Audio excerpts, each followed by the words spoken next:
WADR, promoting dialogue.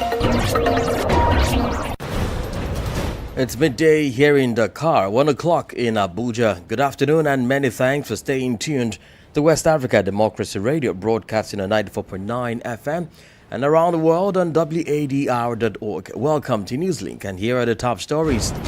And a breaking news, Ghana Speaker of Parliament Bagmia Jones house sitting indefinitely for the second time. We are compelled to once again adjourn the sitting of the House. Knowing the challenges we are facing, it is not advisable to be adjourning from day to day. Former Senegalese President Sall justifies return to political scene. Amnesty International confirms the death of several civilians from army drones in Mali. And U.S. Vice President Kamala Harris concedes defeat. A fundamental principle of American democracy is that when we lose an election, we accept the results. Please stay tuned for details of these stories and more. Here is Imo Edit with Newslink. Many thanks for joining our broadcast. Let's begin with a breaking news from Ghana, where for the second time, Speaker of Parliament Alban Bagmi has indefinitely adjourned the House sitting, citing a lack of agenda for members to discuss. This decision follows the Business Committee's failure to convene and prepare the necessary agenda for parliamentary deliberations. The session, which was called by the governing New Patriotic Party NPP caucus in Parliament, had been intended to address several pressing matters. However, the absence of the NPP caucus members in the chamber halted proceedings, prompting Speaker Bagmi to express disappointment. The latest adjournment comes against a backdrop of ongoing tensions between the NPP and NDC caucuses following the declaration of the 4-seat vacant, which have disrupted parliamentary proceedings in recent weeks. In his remarks to Parliament, he emphasized that without contributions from the committee and a clear agenda, the session could not continue as expected. Unfortunately, the signatories who made the request have not shown up, and therefore matters that they wanted us to handle, which are admitted for the consideration of the Business Committee, are not on the order paper, and in fact there's no order paper for today because the Business Committee could not meet due to the absence of the people who requested for the recall. And as you can see, one side of the House is completely empty. In view of this, we have, as usual, got a quorum to sit, but we have no business before us. We are compelled to once again adjourn the sitting of the House. Knowing the challenges we are facing, it is not advisable to be adjourning from day to day. And so I'll proceed once more to adjourn the meeting indefinitely. And the meeting, this extraordinary meeting, is accordingly adjourned. Ghana's Speaker of Parliament Alban Bagmi. Meanwhile, Ghana's Electoral Commission EC has presented a final certified voters register to all registered political parties in preparation for the 2024 general elections. At a press conference late Wednesday to Thursday morning, the Commission described the register as robust, noting that no concerns or issues were initially raised by party representatives. However, the opposition National Democratic Congress, NDC, has returned its copy of the register, citing the absence of essential voter statistics. WDL's Accra correspondent Nadi Tete reports. Ghana's Electoral Commission has officially handed over the final voters register to political parties, marking a significant step towards the 2024 elections. This register contains the list of eligible voters for the December 7, 2024 elections. Addressing party representatives in Accra on Wednesday, November 6, EC Chairperson Jean Menta highlighted the register's role in promoting a fair and transparent electoral process. In the exercise of my duty as chairperson of the Electoral Commission of Ghana and in fulfillment of Regulation 27 of CI 91, as amended by CI 126, I hereby declare the 2024 final voters register as duly certified. At an Inter-Party Advisory Committee (IPAC) meeting that extended late into the night, the opposition National Democratic Congress, the NDC, raised concerns, pointing out that the EC provided the register without accompanying statistics, which the party considers crucial to transparency and accountability. As a result, the NDC has returned its copy of the register to the Commission. In response, the EC has requested more time to release the statistics by Thursday, while maintaining that it is not legally obliged to provide summary statistics. But according to the NDC's Deputy Director of Elections and IT, Rashid Tanko Computer, the party will not accept the final certified voters register without the summary statistics. They promised giving us the summary. We didn't put dagger on their neck to ask for the summary. If she knew that she was not obliged to give us the summary, she should have told us around 5 o'clock. We've returned it. We have officially said we have returned the drive back to them until we get the summary.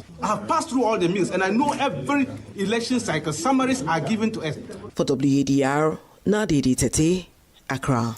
And back here in Senegal, former President Macky Sall has justified his return to the political scene a few months after leaving power. Indeed, Bashir Diomaye Faye's predecessor is leading the Taku Wadr Senegal list in the November 17 parliamentary elections. In a letter, Macky Sall said he is participating in these electoral contests to create a mobilization to, and I quote, stop the dangers that are accumulating in the country. And of quote, he therefore wishes, he said, to impose cohabitation on the new Senegalese authorities to create a government of national unity. But is such a scenario conceivable? Here is what Hassan Zamba, Senegalese political analyst, thinks about it. Yes, I will convince you that this is simply a way for the head of the coalition list to participate actively in the electoral campaign, which is in full swing, despite not being able to be physically present. This is just his way of joining the campaign. I believe this is a campaign letter because he cannot be there to lead the campaign in person due to certain constraints. However, he has found a way to involve himself in the campaign in this matter. On a deeper level, it is said that this is about establishing the original cohabitation and returning to power to define equality. He is aware of the serious risks involved. If they fail to secure a majority, it will not just be a campaign defeat, but a mode of governance against them. In such a scenario, it could be one of the main targets and victims. There are concerns that this might delay things further. He sees the proximity and the significant separation from the other side. He might face some judicial challenges. Therefore, this is an effort to revolt against the situation, reflecting on the approach and strategy. Et donc, c'est un peu un travail si vous voulez, de survie, une démarche, un réflexe de survie. Senegalese political analyst Hassan Samb. More stories coming up on West Africa Democracy Radio. Newslink continues. Let's head to Guinea, where the Special Trial Chamber of the Court for the Repression of Economic and Financial Crimes has ordered a judicial transport to the hospital to assess the physical condition of Ibrahima Kassory Fofana, former Prime Minister under Alpha Condé. A former senior official of RPG, Arsensiel, has been detained since 2022 for alleged act of embezzlement of public funds, illicit enrichment, corruption and money laundering. His defense team had asked the court to delay the case to allow the former Prime Minister time to seek treatment overseas. More details from our Conakry correspondent Chenafa Ibrahim Abade and voiced by Oge Obierika. The case of the former Prime Minister under Alpha Condé was raised on Wednesday before the CRIEF trial chamber.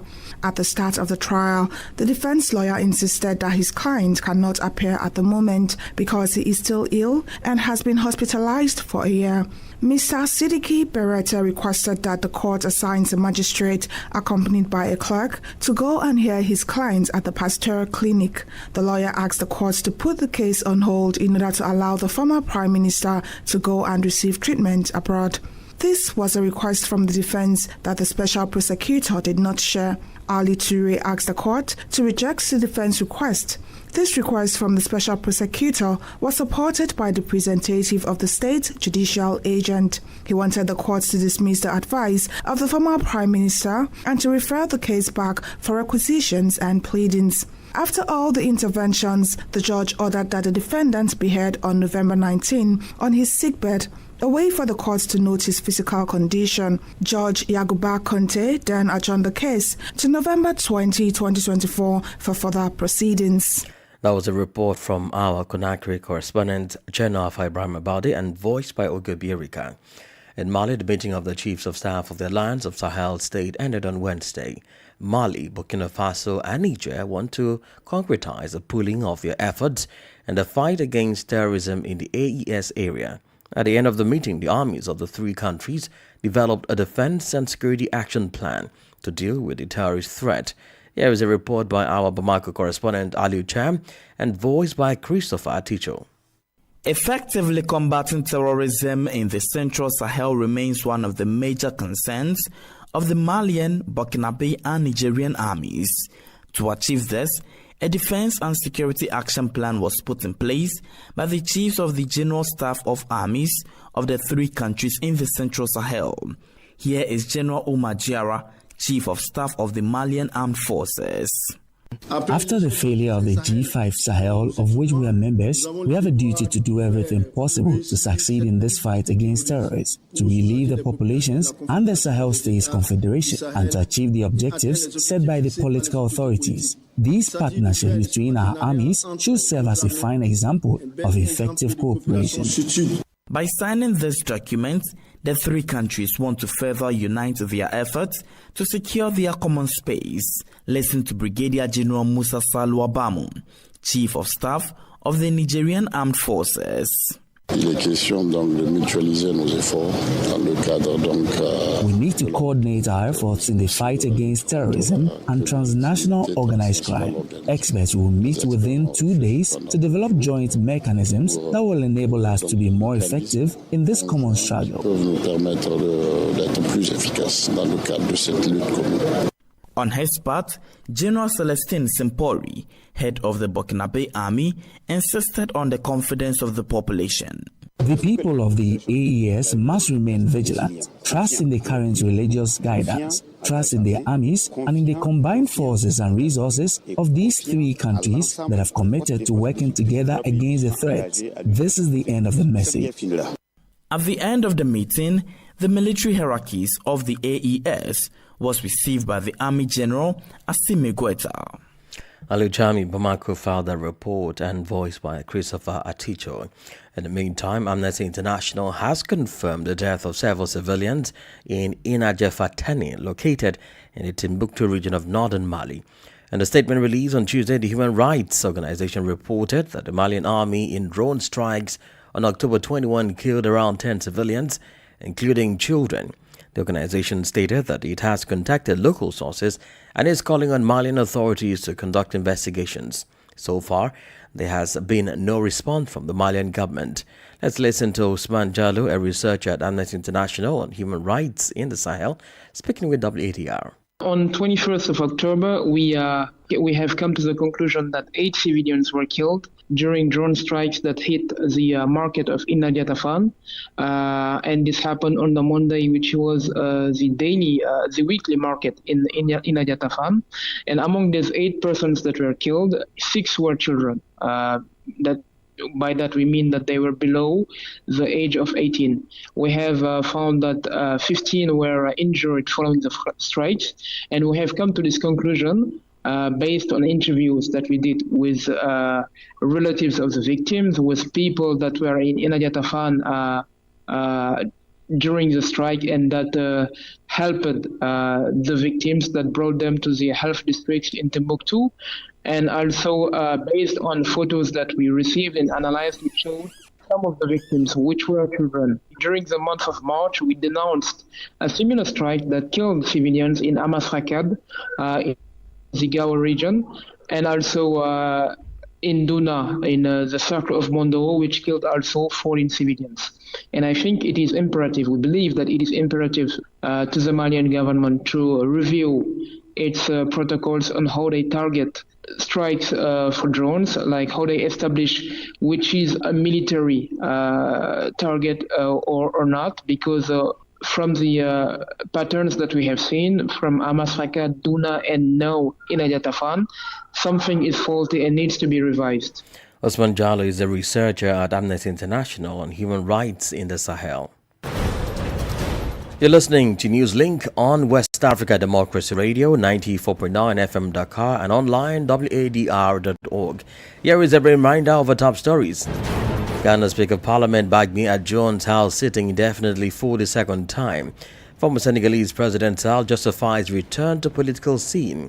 Amnesty International confirms death of several civilians from army drones in Mali. And still ahead, U.S. Vice President Kamala Harris concedes defeat. We do have the press review, a guest interview, and sports news. Please stay with us. You are listening to West Africa Democracy Radio, broadcasting from Dakar, Senegal. Don't forget you can listen to us live on wadr.org and join our live streaming on Facebook and YouTube. Now, the major opposition political party Congress for Democratic Change (CDC) in Liberia has suspended 11 lawmakers, including Deputy Speaker Thomas Fala, for plotting to remove House Speaker Fonati Kofa. Here is more details with Grace Joshua in Monrovia. The temporary suspension followed a recent interview with former President George Weah, political leader of the Congress for Democratic Change, where he criticized Deputy Speaker Thomas Fala's alignment with a fiction of lawmakers to oust Speaker J. Fonati Kofa. Describing it as sabotage of their political party, Weah stated that Fala's action has crossed a line, making it impossible for him to return to the party. First of all, Fala's behavior, it reached a point where he knows that he made an error. He tried to sabotage the party. He knows that he made an error. He can't come back. He doesn't have the face. Both Fala and Kofa are members of the former ruling CDC. Despite denying any role in a plot to remove Kofa, Fala joined a group of dissenting lawmakers last Thursday who has been holding separate sections within the joint chambers of the legislatures. Addressing the media in a press conference at the party headquarters in Congo Town, Secretary General Jefferson T. Kochi disclosed that the acts of the lawmakers violate Rule 5 of the Congress for Democratic Change Constitution. He added that the party will create no space for such deviant partisans. The CDC is surprised that some of its partisans who are lawmakers will allow themselves to be used in this process. The party has therefore decided, in keeping with our 2 Chapter 1, Rule 14, to temporarily suspend those partisans who are lawmakers. Those temporary suspensions are subjected to the party National Disciplinary Grievances and Ethics Committee, the institution for responsible investigation. For West Africa Democracy Radio, I'm Grace Joshua in Monrovia. And international news, Vice President and candidate for the Democratic Party in the U.S. November 5 elections has conceded defeat. Kamala Harris, in an emotional address to her supporters, pledged to support the transition team in ensuring smooth transfer of power.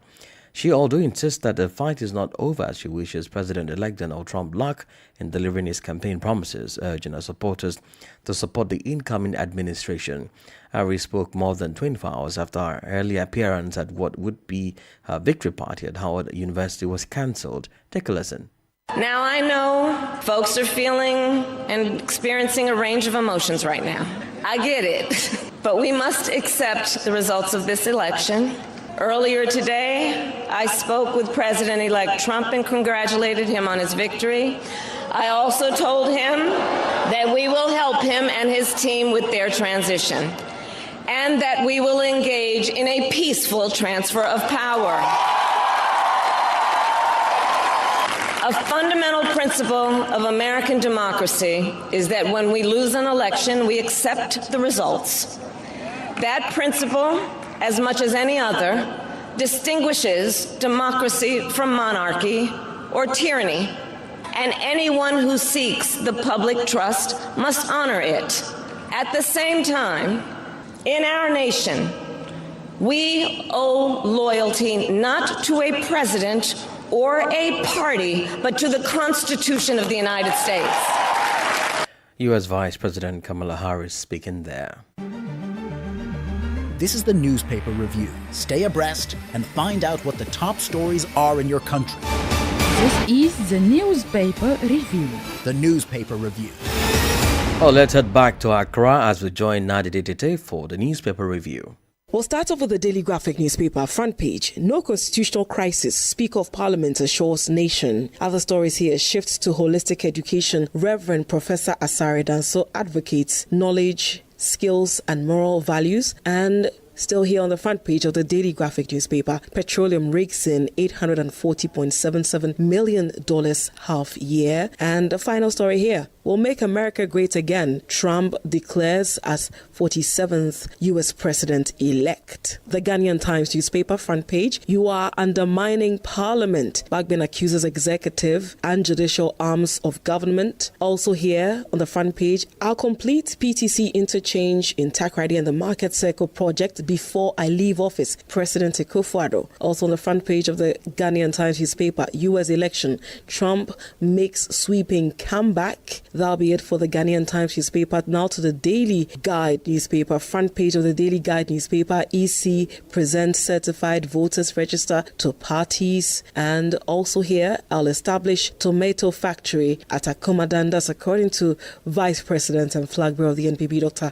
Mahmoud Bawumia. And other stories here. Nana Akufo-Addo elevates 15 assemblies. And final story here. On the front page of the Daily Guide newspaper, no constitutional crisis, says Speaker Bagbin. Now to the Chronicle newspaper, Bawumia's vision for education to be unveiled. Other stories here, Ghana is first country to issue forest law enforcement license. The New Crusading Guide newspaper, Oliver Baka, Vomawas woes deepen in court as judge adjourns defamation case to November 20th for commencement of trial. That'll be it for the New Crusading Guide newspaper. Now to the Daily Post newspaper front page. Digitalization meaningless to us. We have no access to electricity. Asante Chief says, also, I trust your re-election brings prosperity to the American people. Mahama to Donald Trump. And final story here, Akufo-Addo and the judiciary have violated the Constitution.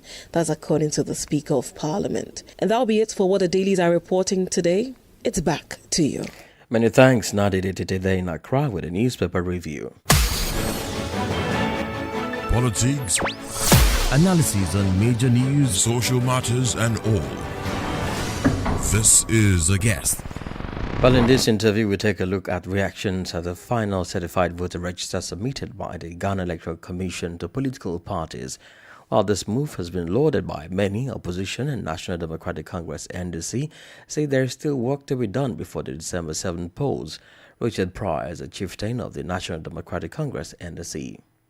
Yes, yesterday the Electoral Commission of Ghana had an IPAC meeting. IPAC meaning Inter-Party Advisory Committee, where they meet all the political parties and deliberate on issues and more so also pass on information. So yesterday was one such meeting.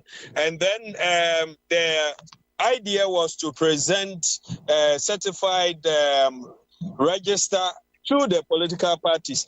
But whilst every party was called to come and take their copy, the National Democratic Congress, NDC, representative there raised an objection. The issue was that over the years, before you can give the certified of the voter statistics do that. So we know that in this register, we have this total number of registrants. We have female, this number, we have male, this number, and then the regional breakdowns as well. That was not done. So the rep of the NDC, Dr. Rashid Kuta, raised that issue up and said, or unless that is done, the NDC will not accept the register as they are giving it out. So it took nearly 6 hours. 6 hours. Then it ran through the night, And the EC came and apologized to the political parties, and they had to do that throughout the night. So that is the state now. You talked about the event running through the night while the EC was trying to rectify these issues. Does this mean that EC has an open mind to ideas and suggestions from stakeholders? No, for us in the NDC, that is not the case. You realize that most of the things they are doing, the NDC as a political party, those in charge of the have been raising a lot of issues. We got to this point, issue of the fact that some of the names have been moved to certain regions and certain constituencies. The Electoral Commission came out to say that that was not the fact. But later, when the data was presented to them, they admitted that there were errors in the register that caused them to even do a re-exhibition. Richard Price, the chieftain of the National Democratic Congress, NDC. There is sport news with Sankuli Janko.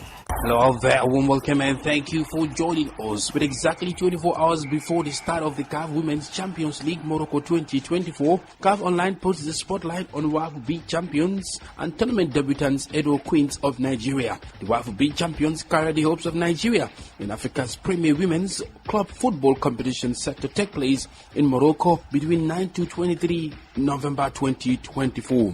Edo Queens earned their place in the CAF Women's Champions League on first attempt after winning the WAFU B qualifiers earlier this year. The Nigerian side capped what was an exceptional performance at the WAFU qualifiers, the clinical 3-0 victory at the qualifiers played in Bouaké, Cote d'Ivoire against Ainon VFC do Benin. This qualification makes Edo Queens the third Nigerian team to participate in the CAF Women's Champions League, joining Rivers Angels in 2021 edition, as well as Bayelsa Queens, who finished third in 2022. Elsewhere, Manchester United are reportedly eager to finalize a new contract for Ivory Coast international Amad Diallo by January. Ahmad is currently in the final year of his contract at Old Trafford, although the club retains an option to extend his stay by an additional 12 months according to media reports. Following several loan spells since joining the club, Diallo is now a member of the United first team squad, and the Manchester club wants to tie him down for a longer period. That's it for sports. It's back to you. And we've come to the end of this edition of Newslink on West Africa Democracy Radio, broadcasting from Dakar, Senegal. Thank you for listening, and many thanks to Christian Mukudi and Maudu Ju for the technical support. Do connect with us on all of our social media platforms, X, formerly Twitter, Instagram at WDR News, and Facebook West Africa Democracy Radio English Service. Coming up at the bottom of the hour is our flagship environment program, Enviroscope with Abdullah Hassan. And do join us, Lujejo, at 1 p.m. for the news in French and for Chivu. I am Imo Edet. Good afternoon.